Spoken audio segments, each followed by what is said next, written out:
Bonjour tout le monde et bienvenue à La Chapelle en ligne. Je m'appelle David et je suis le pasteur principal ici à La Chapelle. Depuis nos débuts en 2013, nous avons voulu être une église pour ceux qui n'y vont pas. Notre objectif est de partager le message de Jésus-Christ d'une façon pertinente et accessible. Et si tu te joins à nous pour une des premières fois, j'espère que le message d'aujourd'hui va te parler personnellement. N'importe quand pendant cette diffusion, tu peux entrer en contact avec nous en utilisant une des méthodes qui apparaît à l'écran en ce moment. Un membre de notre équipe se fera un plaisir de te contacter dans les plus brefs délais.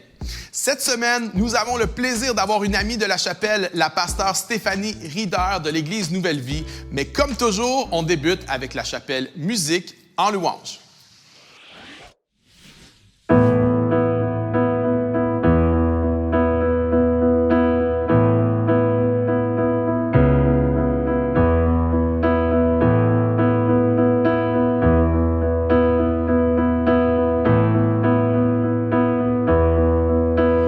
Devant le trône du Très-Haut, mon défenseur saura plaider.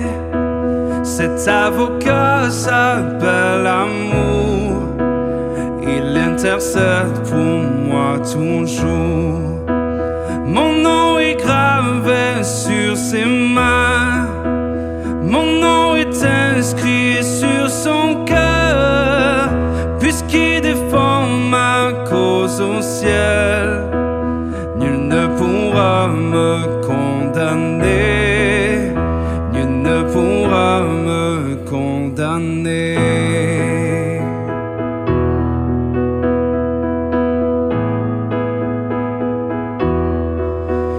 Et quand Satan me fait douter, vient me tenter et m'accuser, je lève les yeux vers celui qui a donné pour moi sa vie. Mon sauveur était innocent, sa mort me rend la liberté. Oui, Dieu le juste est satisfait et il pardonne mon péché, et il pardonne mon péché.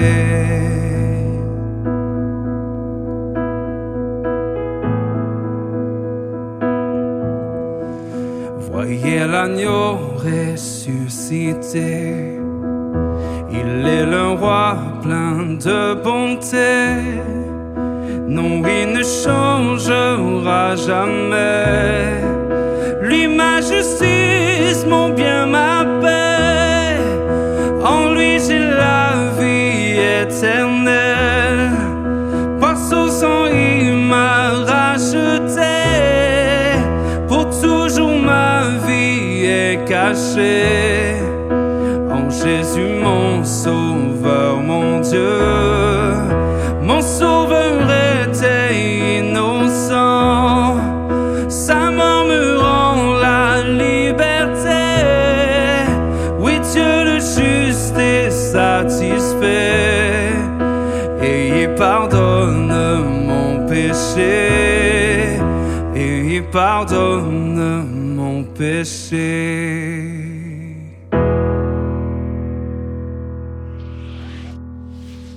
Bienvenue à la chapelle en ligne. Je m'appelle Stéphanie Rieder, je suis une amie de la chapelle et c'est un immense plaisir d'être avec toi aujourd'hui. Et sans plus tarder, je vais commencer ce message en te posant une question. Ma question est bien simple. As-tu pris un coup de vieux? Et tu sais, avec ce qu'on vient de traverser, on n'a pas besoin de le développer très, très longtemps, mais après ces 2 ans de pandémie, une guerre en Ukraine, les taux d'inflation qui montent, le prix de l'essence qui ne cesse de s'accroître, et on a l'impression des fois qu'on est fatigué, qu'on est chargé, et tout ça fait que peut-être qu'on se sent vieux, on sent qu'on a vieilli. Et en fait, c'est important de garder la forme. Tu sais, on peut être vieux et jeune, et on peut être jeune et vieux. Et ce que je veux dire, c'est que avoir pris un coup de vieux, ce n'est pas une question d'âge, c'est un état d'esprit. Et aujourd'hui, on a beaucoup de choses. Hein? On est beaucoup inspiré, stimulé à garder la forme. Et il y a plusieurs aspects pour rester jeune et on va en regarder quelques-uns aujourd'hui. Mais si on parle juste d'un point de vue physique, qu'est-ce qu'on peut faire pour rester jeune? Comment rester jeune? Pour les femmes, hein, certaines vont faire quelques petites chirurgies, des faits au laser. Pour les hommes qui ont peut-être perdu une perte de cheveux, et ça arrive à tout âge. Et si tu es assis à la maison à côté de quelqu'un qui a perdu un peu ses cheveux, regarde pas, fais comme si de rien n'était, mais on peut faire greffer des cheveux. Et une des bonnes façons pour garder la forme, pour rester jeune, c'est de faire de l'exercice physique. Et moi, il y a quelques années, je me suis mis, juste avant COVID, 1 an avant COVID, je me suis inscrite dans une salle de sport, dans un gym, et je t'avoue que ça m'a motivée complètement. Et je te dis, peut-être je vais te surprendre, mais savais-tu que j'ai déjà couru un marathon? Oui, j'ai couru un marathon, quand même 42 kilomètres. À mon âge, c'est quand même pas si mal. Mais, si je suis honnête, il faut que je te le dise, je l'ai couru en 1 mois. Mais j'ai quand même couru un marathon. Et tout ça, pourquoi je te dis ça, c'est que c'est important de garder la forme. C'est important de garder la forme au niveau physique, mais je te dirais que c'est important de garder la forme au niveau spirituel.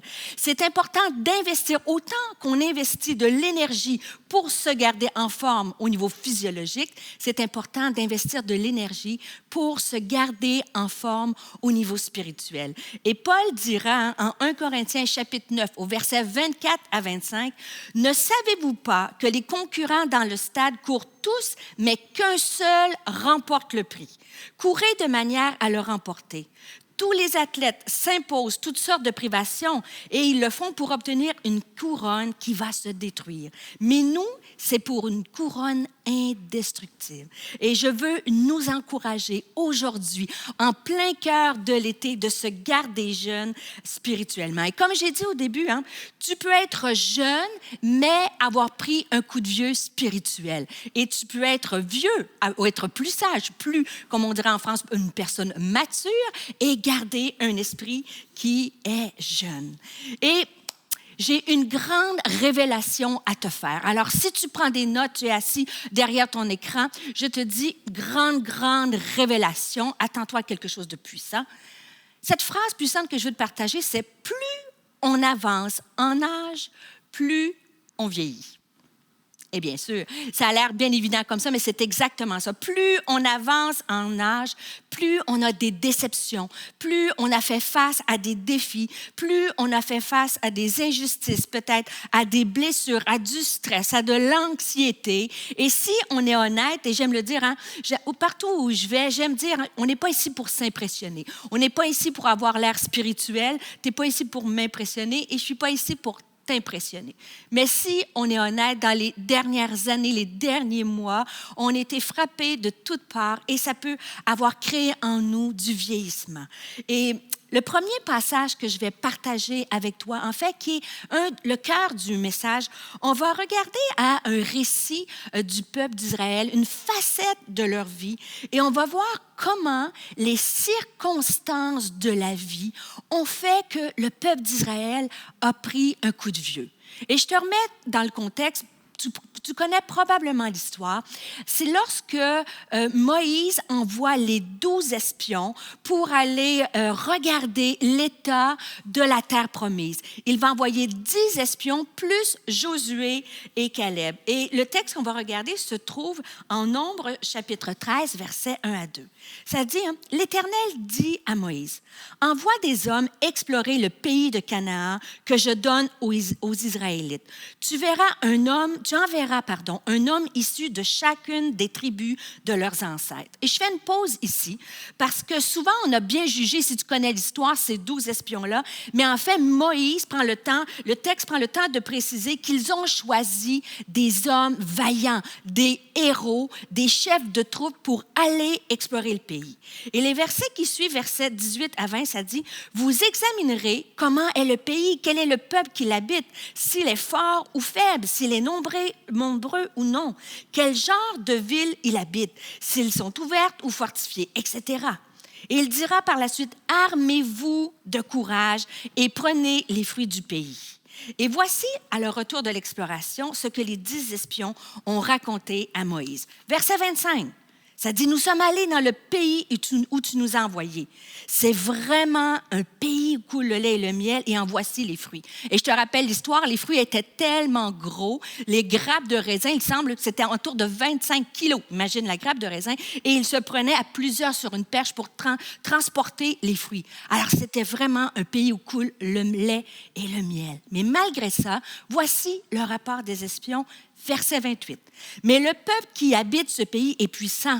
Les villes sont fortifiées, très grandes. Nous y avons vu des descendants d'Anak, c'est-à-dire des géants. » Et là, ils commencent à décrire tout ce qu'ils ont vu. Ils commencent à décrire, « Wow, on ne sera jamais capable d'y arriver. » Ils vont dire, verset 29, « Les Amalécites habitent la région du Midi, les Hittites. » Et là, ils nomment tous les ennemis en Hitt, jusqu'à la cellulite, toutes les Hittes possibles.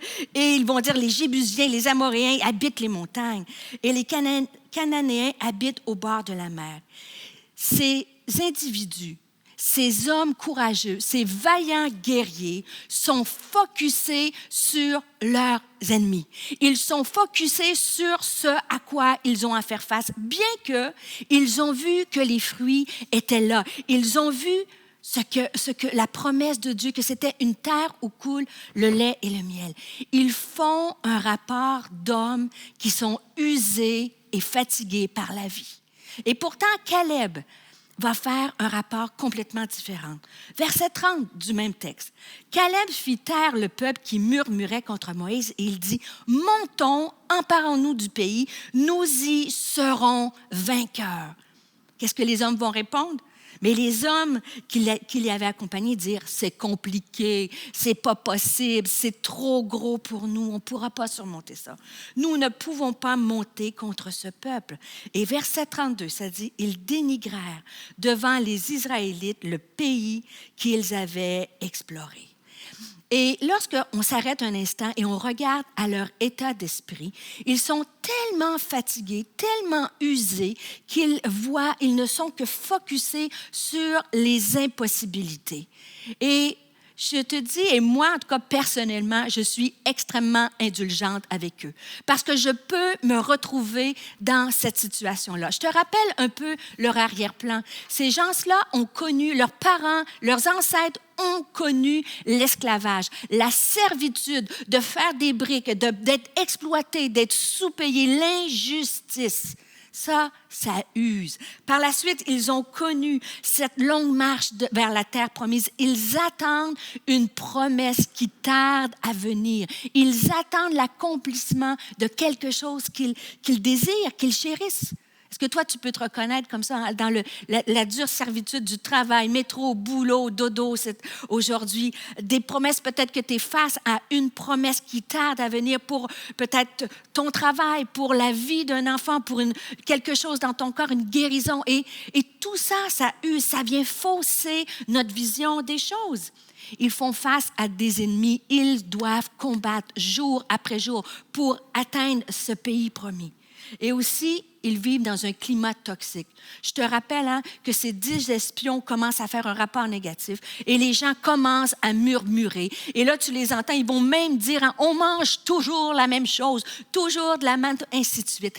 Ils sont usés par la vie et c'est pourquoi ils vont faire un rapport négatif. Ces espions ont pris un coup de vieux. Et peut-être que tu te sens comme ça aujourd'hui. Et on va regarder comment il est possible de retrouver une jeunesse spirituelle. Comment il est possible de reprendre son envol comme l'aigle et d'espérer encore voir les promesses de Dieu s'accomplir, d'espérer encore cette promotion, d'espérer encore le rêve que Dieu a mis sur ta vie, d'espérer encore de bonnes choses pour ta maison. Mais avant de donner la prescription de comment rester les jeunes, j'aimerais peut-être qu'on va se poser un diagnostic. Je t'ai posé d'emblée, as-tu pris un coup de vieux? Je vais te donner quelques signes pour faire ton diagnostic. Comment peux-tu savoir si tu as pris un coup de vieux? Alors, très, très simple. On va faire un parallèle entre les signes physiologiques et les signes spirituels. Par exemple, d'un point de vue physiologique, physique, quand on a pris un coup de vieux, c'est qu'on a une baisse d'énergie. Peut-être tu écoutes ce message, tu es encore très jeune, mais tu vas voir plus que tu vas avancer en sagesse et en maturité. Peut-être que le temps va faire que tu as moins d'énergie pour accomplir des choses. Peut-être que c'est ça. Tu as moins d'énergie pour aller encore à l'église, t'habiller, habiller les enfants, aller à l'église. Peut-être tu as moins d'énergie. On peut l'écouter en ligne, de dire assis, et peut-être, c'est aucun jugement, tu l'écoutes ce matin en ligne et il n'y a aucun problème. Mais peut-être que tu n'as plus cette énergie-là de retourner en présentiel, de retourner t'impliquer peut-être comme bénévole à l'école du dimanche, t'impliquer partout dans ton église, t'impliquer dans des œuvres humanitaires. Un signe qu'on a pris un coup de vieux, c'est qu'on a une baisse d'énergie. Deuxième chose, un signe qu'on a pris un coup de vieux, c'est qu'on a une baisse de la vision. Et c'est exactement ça. Moi, en vieillissant, c'est une des choses que je trouve le plus difficile, c'est être obligé de mettre des lunettes pour lire. Tu sais, et pourquoi mes PowerPoints sont écrits en caractère 42, j'exagère à peine. Et quand tu vieillis, tu as une baisse de la vision. Mais au niveau spirituel, c'est la même chose. C'est ce qui est arrivé à nos espions. Ils ne voyaient plus la promesse de Dieu. Ils ne voyaient plus ce que Dieu voulait faire à travers eux, ce que Dieu voulait leur donner. Quand tu prends un coup de vieux, tu as aussi une baisse d'audition. Et là, on dit au Québec, on a la feuille dure, il faut répéter, parler plus fort. Est-ce que tu as pris un coup de vieux, c'est-à-dire que tu n'entends plus Dieu te parler? Peut-être que tu ne vois plus Dieu agir. Tu n'entends plus Dieu te parler. On a aussi une baisse de mémoire lorsqu'on vieillit. As-tu oublié ce que Dieu a fait quand il t'a sauvé, quand tu l'as connu, les délices d'être dans sa présence, d'expérimenter qui il est? Est-ce que tu as perdu cette mémoire? Tu as une baisse de mémoire. Et soyons aussi honnêtes, lorsqu'on vieillit, le métabolisme ralentit et il y a une augmentation de la masse adipeuse. Avec ces 2 ans de pandémie, est-ce que tu as pris du poids spirituellement? C'est-à-dire que tu n'as pas bougé.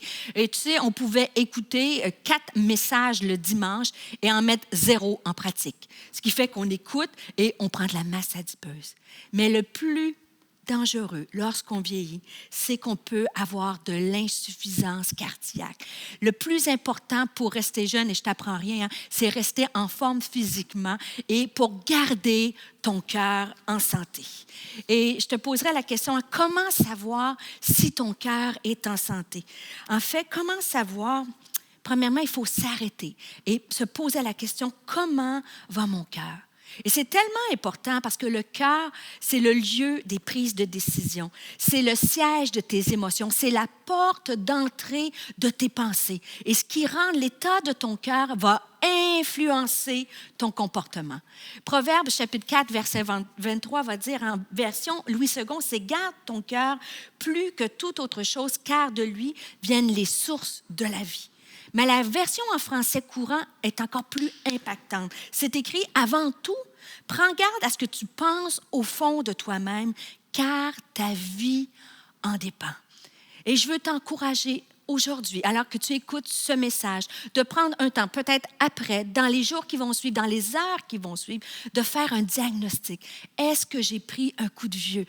La vision, l'audition, la mémoire, mais surtout le cœur. Comment va ton cœur?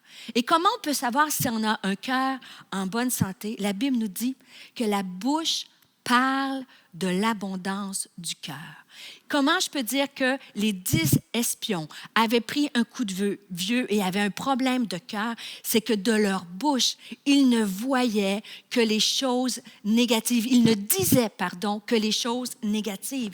Est-ce que, en fait, quand ton cœur est en bonne santé, qu'est-ce qui sort de ta bouche? Des paroles de vie, des paroles de confiance, des paroles d'encouragement, des paroles de foi. Ça, c'est un cœur en bonne santé. Et sans jugement parce que j'ai déjà marché sur ce chemin-là de l'usure de la vie. Si dans ta bouche, comme les espions, tu as des paroles qui sont dures, des paroles de découragement, des paroles d'incrédulité, des paroles qui sont négatives, pose-toi la question, est-ce que mon cœur est en bonne santé? Une fois qu'on a fait ce diagnostic-là, on va regarder au comment. Comment on peut retrouver notre jeunesse? Alors, je vais te ramener à notre histoire de nos 10 espions. Et comme on l'a vu, tu as vu qu'il y avait 10 hommes, des vaillants héros, malgré tout ça, tout leur passé, ce qu'ils ont subi, ont fait d'eux des hommes usés, qui ont parlé négativement. Mais il y a 2 hommes qui se sont démarqués, Josué et Caleb. Et je vais m'arrêter particulièrement sur cet homme Caleb. Et ce qui est fascinant, c'est que Josué et Caleb ont vécu la même chose que les 10 espions et que le reste du peuple d'Israël. Eux aussi ont vécu l'esclavage. Eux aussi se battent contre l'ennemi. Eux aussi sont dans le désert. Eux aussi sont dans un climat noir et toxique. Mais ces 2 hommes vont se démarquer.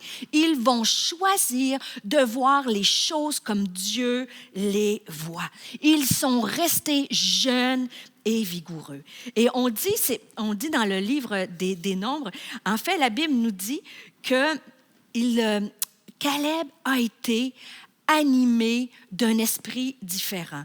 On va voir dans le texte, dans Nombres, au chapitre 4, au verset 7 à 9. Tu peux les lire à la maison, mais je vais m'arrêter particulièrement sur le verset 8. Ça dit, Caleb va dire, « Si l'Éternel nous est favorable, il nous conduira dans le pays. » Caleb, malgré qu'il a vécu la même chose que les 10 espions, croit encore.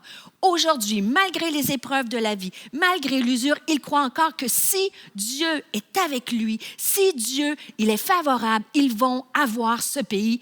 Et c'est la même chose pour toi et pour moi.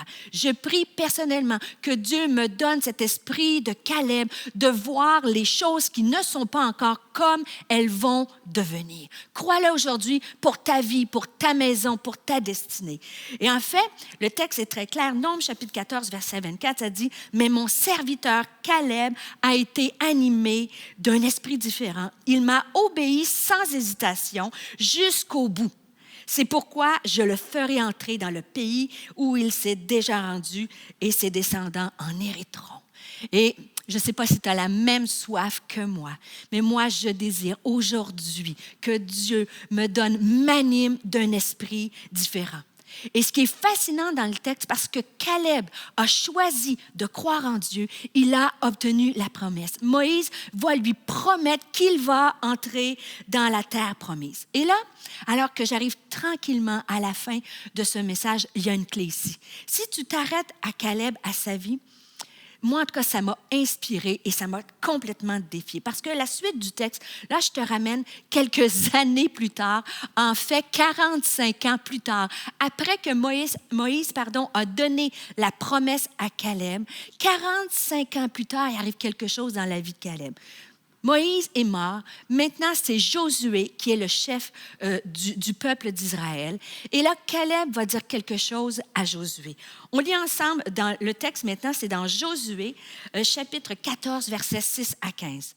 Ça dit, et c'est Caleb qui va parler, il dit « J'étais âgé de 40 ans lorsque Moïse, serviteur de l'Éternel, m'envoya pour explorer le pays et je lui fis un rapport avec droiture de cœur. » Il dit, je suis allé explorer le pays et moi, j'ai gardé un cœur droit. Il va dire par la suite, mes frères qui étaient montés avec moi découragèrent le peuple, mais moi, j'ai suivi pleinement la voie de l'Éternel, mon Dieu. Il dira, j'ai été pleinement fidèle, j'ai cru à la promesse et j'ai marché par la foi.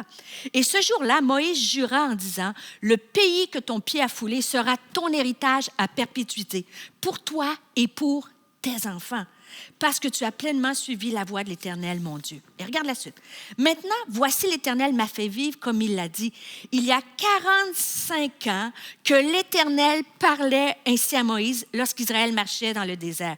Et maintenant, voici, je suis âgé aujourd'hui de 85 ans.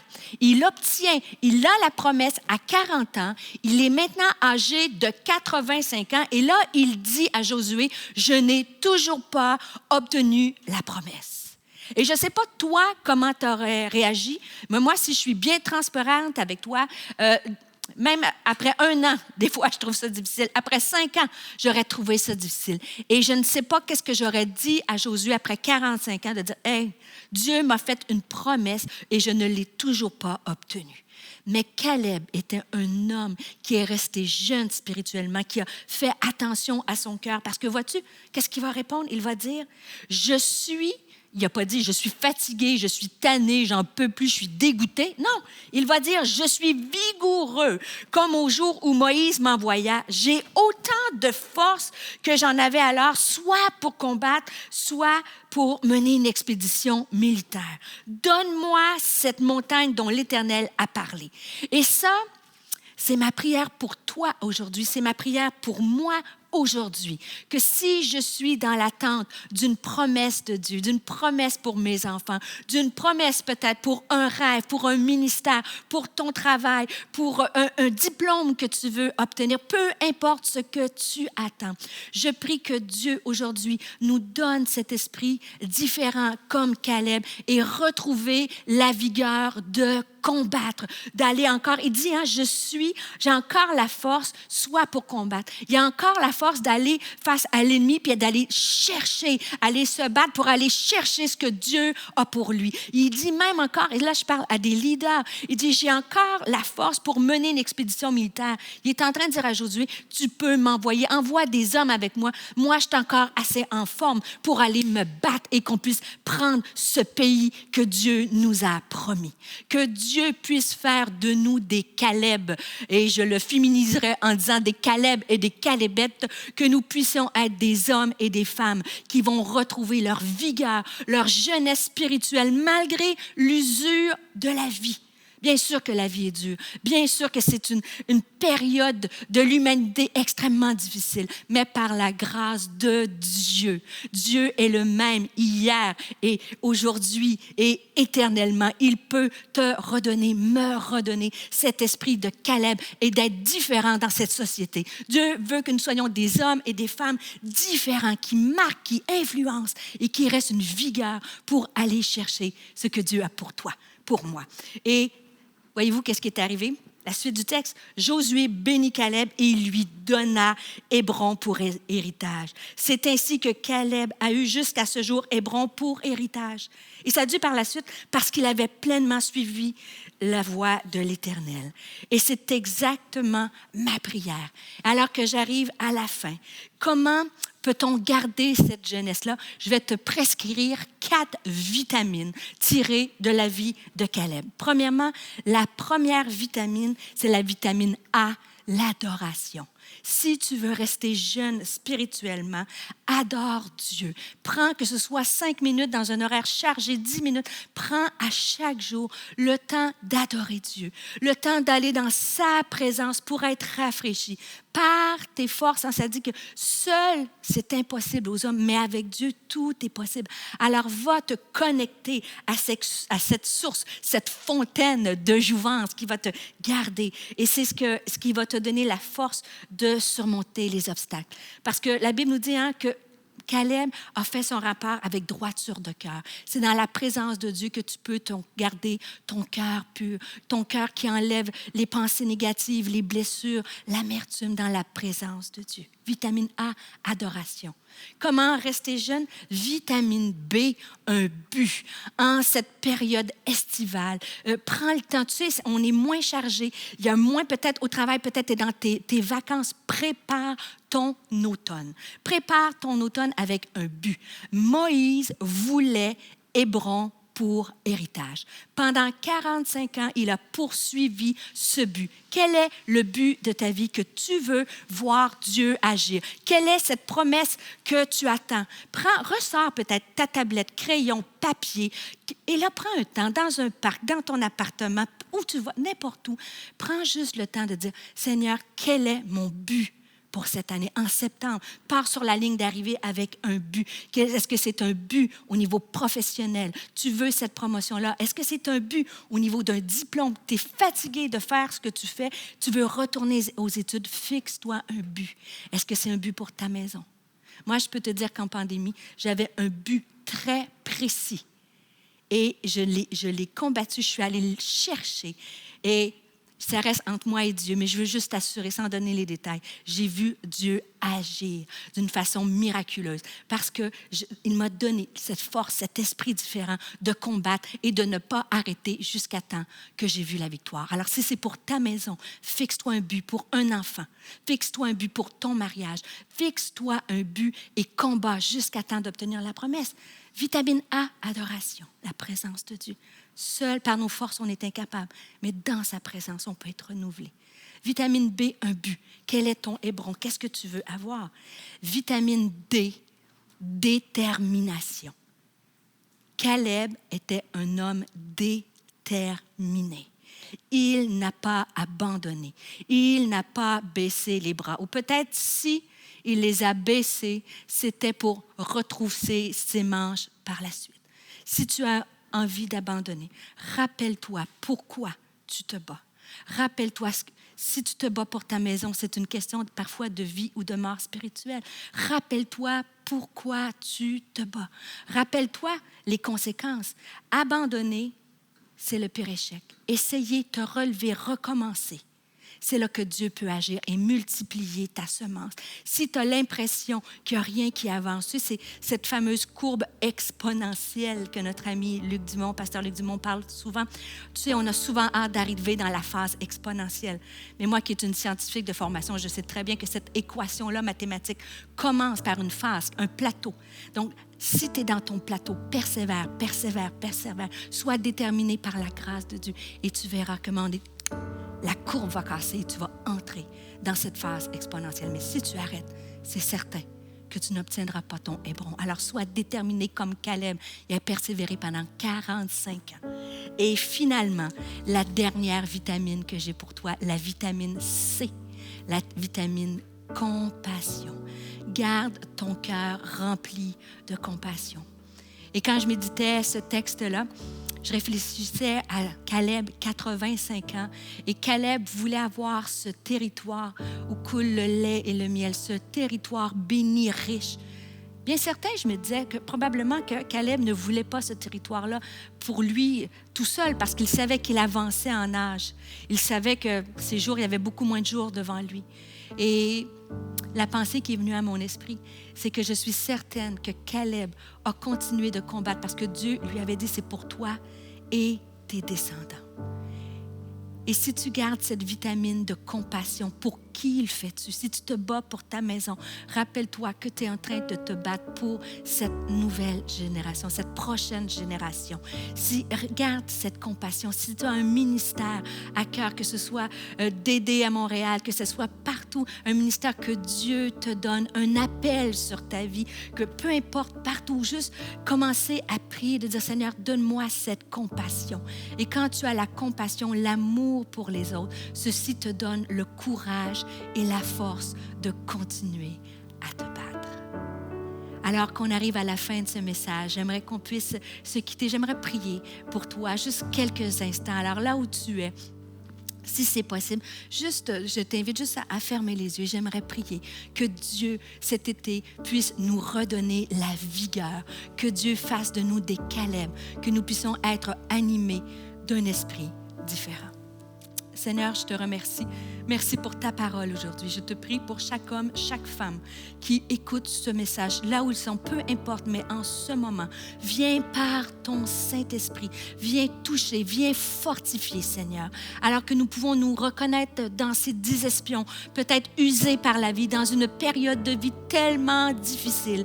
Mais Seigneur, tu as élevé 2 hommes. Alors je t'ai prie d'élever en ce moment un homme ou une femme, Seigneur, et de les fortifier. Viens, Seigneur, renouveler leur force. Tu dis dans ta parole que celui qui se confie en l'Éternel prend son envol comme les aigles. Il court et ne se fatigue pas. Alors, premièrement, je prie que tu viennes renouveler des forces. Deuxièmement, Seigneur, je prie que tu viennes donner à toute personne qui écoute ce message ces vitamines-là. Que nous puissions prendre du temps, en faire un point d'honneur dans l'adoration, t'adorer plus cet été, un peu plus, pour aller renouveler nos forces, Seigneur. Que nous puissions avoir un but. Je prie pour quelqu'un qui a besoin, viens remettre un rêve, viens remettre une promesse. Quelqu'un qui avait dit non, ça ne fonctionne pas, mais aujourd'hui, tu lui donnes ce but et la détermination. Et finalement, Seigneur, je te prie, garde-nous des cœurs de compassion, que nous puissions continuer de se battre pour la prochaine génération. Je veux te prier pour des parents spécifiquement qui ont besoin de combattre pour leurs adolescents, Seigneur, leurs jeunes adultes, leurs enfants, peu importe la saison. Mais il y a des parents dans ce lieu, tu leur donnes la force d'aller, de combattre pendant peut-être, ça fait des années, mais d'aller chercher les promesses de Dieu pour leurs enfants. Seigneur, je veux prendre autorité, Seigneur, contre toute chose qui nous empêcherait cet été de s'approcher de toi. Alors, Seigneur, je te dis merci à l'avance. Tu dis que ta parole ne revient jamais sans avoir fait son effet. Merci pour ta fidélité, ta bonté, ton amour et ta grâce sur nos vies. On se laisse maintenant avec un temps de louange.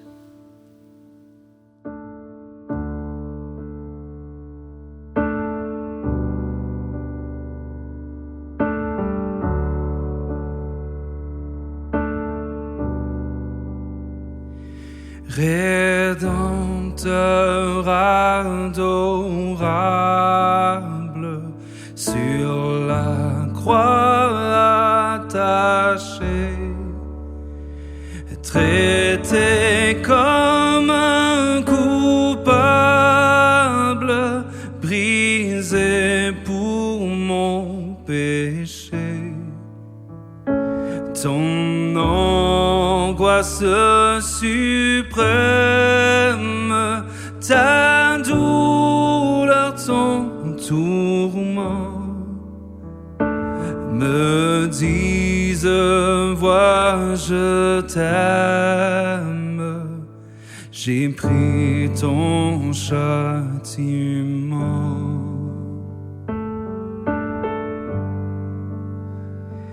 Abandonné du Père, dans mon âme troublée, buvant la coupe amère pour ton iniquité, de l'Éternel flamme, mon amour te sauva. Je mourus pour ton âme, pécheur à Golgotha.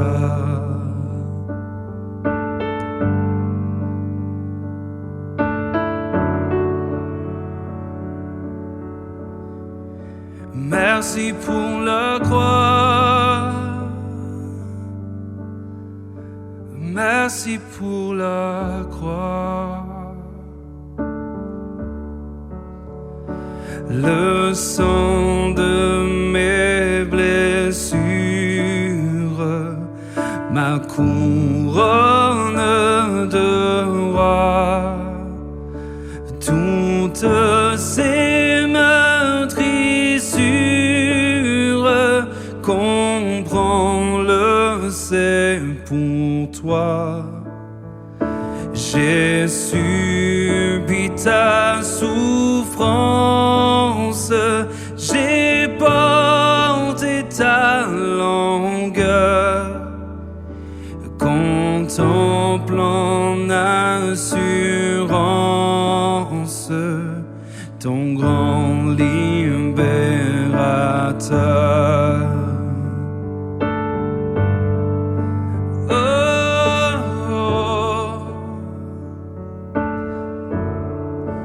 Merci pour la croix.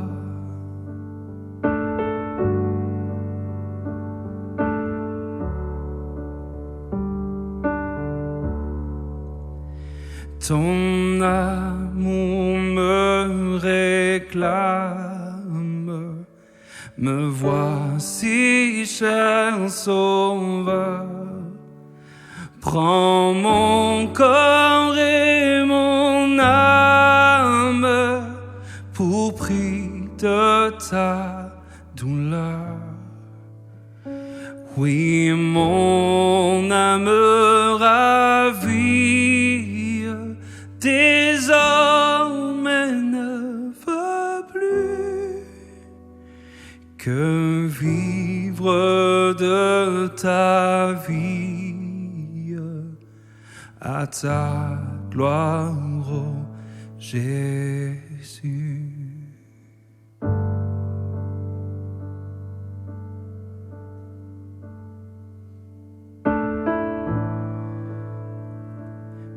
Je veux vivre pour ta gloire.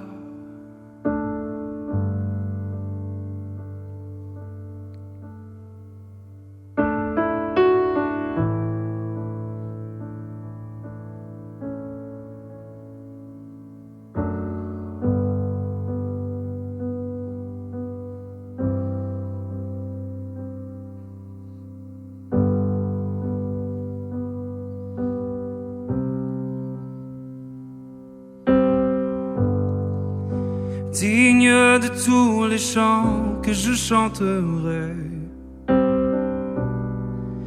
digne de la louange que j'élèverai, digne de chaque souffle que je te rendrai. Je vis pour toi.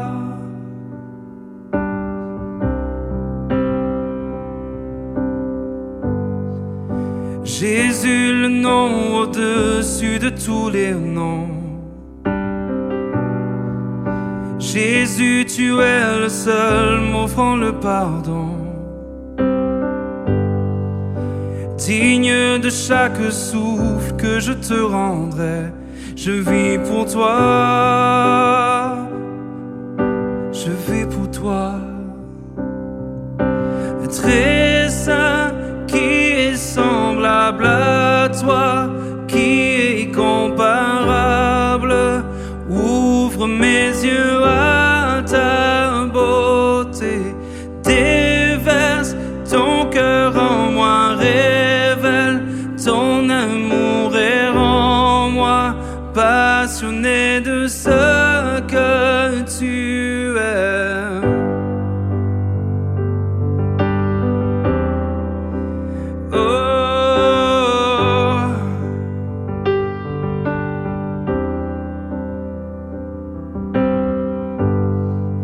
Digne de tous les chants que je chanterai, digne de la louange que j'élèverai,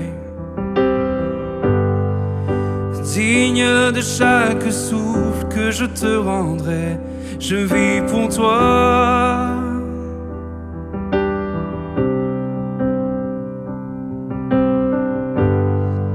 Jésus, le nom au-dessus de tous les noms. Jésus, tu es le seul m'offrant le pardon. Digne de chaque souffle que je te rendrai. Je vis pour toi.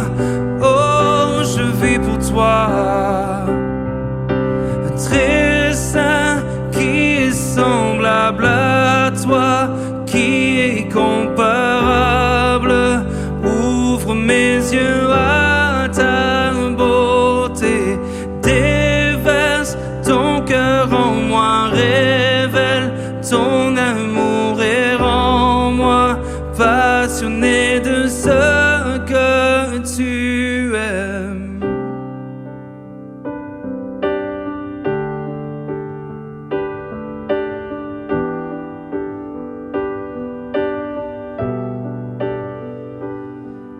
Je bâtirai ma vie sur ton amour, fondement inébranlable. J'ancrerai ma foi en ton nom seul. Non, je ne tremblerai Je bâtirai ma vie sur ton amour, fondement inébranlable, et j'ancrerai ma foi en ton nom seul. Non, je ne tremblerai pas. Très saint, qui est semblable à toi, qui est comparable. Ouvre mes yeux à ta beauté, déverse ton cœur en moi, révèle ton amour et rends-moi passionné de ce que tu es.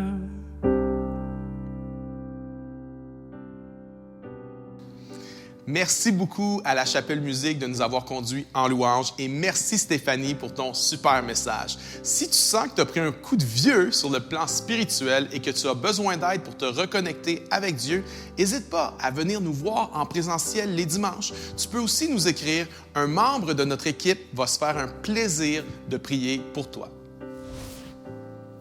C'est maintenant le moment de parler de générosité. Premièrement, je veux dire merci à tous ceux qui donnent généreusement semaine après semaine. C'est vos dons qui nous aident à voir l'Église en présentiel, en ligne et aussi à planifier notre avenir en tant qu'Église. Dieu a des beaux projets pour nous qui s'en viennent. Si la chapelle, c'est ton Église ou si tu aimes la chapelle, je veux t'inviter à donner de façon régulière. Tu peux donner automatiquement en allant sur notre site web ou notre application mobile. C'est facile, sécuritaire et ça fait vraiment une différence. On a vu que pour rester jeune sur le plan spirituel, on doit passer du temps avec Dieu à tous les jours, se donner des buts à atteindre avec détermination et faire preuve de compassion. Pour réussir, ça aide vraiment d'avoir des moments de connexion avec des gens qui partagent la même foi que nous. Et à la chapelle, il y a différentes façons de faire ça durant la semaine. D'abord, il y a nos 5 à 7, nos petits groupes qui se rencontrent sur semaine pour connecter, prier, lire la Bible ensemble et échanger ensemble. On a des 5 à 7 dans toutes les villes où on a une chapelle locale physique, mais aussi ailleurs. Pour t'inscrire, tu peux aller sur notre site web sous l'onglet 5 à 7. Il y a un 5 à 7 pour toi. Également, nous avons aussi les réunions en présentiel à Montréal, Gatineau et Québec. Au-delà d'un message qu'on entend, de chants qu'on chante ensemble, c'est le temps de connexion les uns avec les autres qui fait toute la différence. Viens nous voir en présentiel. Finalement, nous avons l'after. L'after, c'est à chaque dimanche après la réunion en ligne. Tu peux te joindre à nous en cliquant sur le lien que tu vas trouver sur notre site web sous l'onglet After. Merci beaucoup tout le monde d'avoir été avec nous aujourd'hui. La semaine prochaine, c'est Pasteur Josias qui va prêcher en ligne, mais aussi à Gatineau. À Montréal, un invité spécial, le Pasteur Jasmin Pierre de l'Église Acts 21. Et à Québec, Pasteur Jean-Philippe va être là avec vous pour vous apporter la parole. Où que tu sois, joins-toi à nous en présentiel. Mais tout de suite, on se revoit dans l'after. Bonne semaine tout le monde.